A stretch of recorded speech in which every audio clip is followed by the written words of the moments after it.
किशोर जी शहर में रहते थे। उनके एक बेटी और एक बेटा था। बेटे का नाम अनिल और बेटी का नाम लीला था।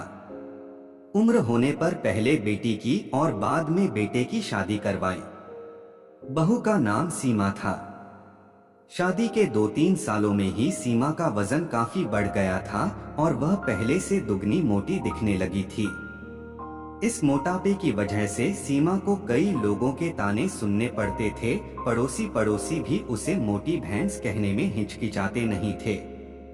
कितनी मोटी हो गई है, कैसी दिन पर दिन फैलती जा रही है, देखो जरा भी शर्म नहीं आती। पति बेचारा सूखा जा रहा है, यह देखो खा खाकर कैसे मोटी हो रही है। कुछ इस तरह की बातें अक्सर सीमा के कानों पर पड़ जाती थी।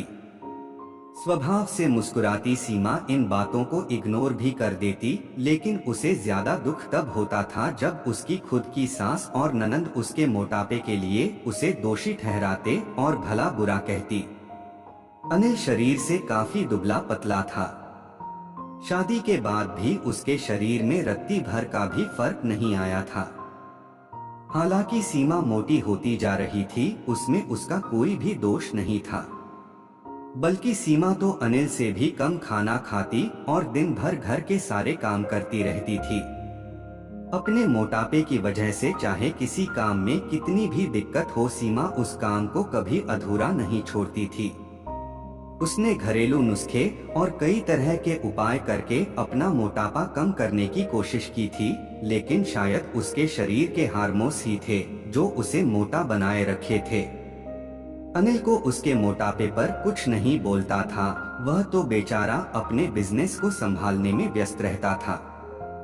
उसकी माँ और बहन हमेशा इस वजह से सीमा को कुछ ना कुछ सुनाते रहते थे और सीमा काफी रोया करती थी। सीमा को जब भी मौका मिलती अपने पति से इस बारे में बात करती थी और कहती थी कि अपनी माँ और बहन को समझाओ, मैं मोटी हूँ, उसमें मेरा क्या दोष है।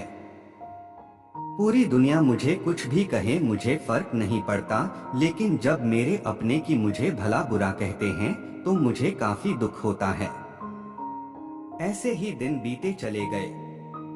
एक दिन सीमा की सास ताजी हवा लेने के लिए जब टेरेस पर गई हुई थी, तब वापस लौटते समय उनका पैर फिसला और सीढ़ियों से वह गिर गई। भाग्य से वह बच गई, लेकिन उनके पैर में बड़ा फ्रैक्चर आया। उनको अब एक जगह से दूसरी जगह जाने में भी काफी दिक्कत होने लगी। बिना किसी के सहारे के वह ऐसा कर ही नहीं पा रही थी। जिस मोटी बहू को वह रोजाना ताने मारती थी, आज वही बहू उनका हर काम कर रही थी और उन्हें एक जगह से दूसरी जगह ले जा रही थी। उनका खुद का वजन भी 75 किलो था, जो उनके बेटे अनिल के लिए भी उठा पाना संभव नहीं था। हमको विचार आया कि बहू शरीर से भले ही मोटी है, लेकिन हर वक्त मेरा ख्याल रखती है। सीमा की सास को सीमा के साथ किए हुए अपने बुरे बर्ताव के लिए पछतावा होने लगा। उन्होंने एक दिन मौका देखकर इस बात के लिए सीमा से हाथ जोड़कर माफी भी मांगी। सीमा ने कहा, अरे माँ जी, आप माफी क्यों मांग रही हो, आप मुझे समझने लगी, मेरे लिए इतना ही बहुत है।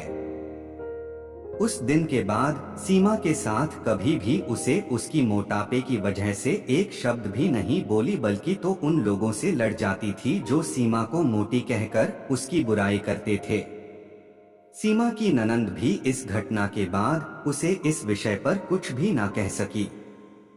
खुश मिजाजी सीमा अब पहले की तरह ही सब कुछ भुलाकर खुश रहने लगी। दोस्तों, हमारे समाज में, हमारे आसपास आपको ऐसे कई लोग मिल जाएंगे जो दूसरों को उनके शरीर की बनावट के हिसाब से गलत नाम देते हैं या उन्हें नीचा समझते हैं। किसी की हाइट कम है तो नाटा, किसी का रंग काला है कालिया, कोई हेल्दी है तो मोटा, किसी के बाल कम है तो टकला। हमें ऐसी सोच को पूरी तरह खत्म करना होगा और यह समझना होगा कि बाहरी स्वरूप ज्यादा मायने नहीं रखता, मायने रखता है भीतरी खूबसूरती, स्वभाव और विचार।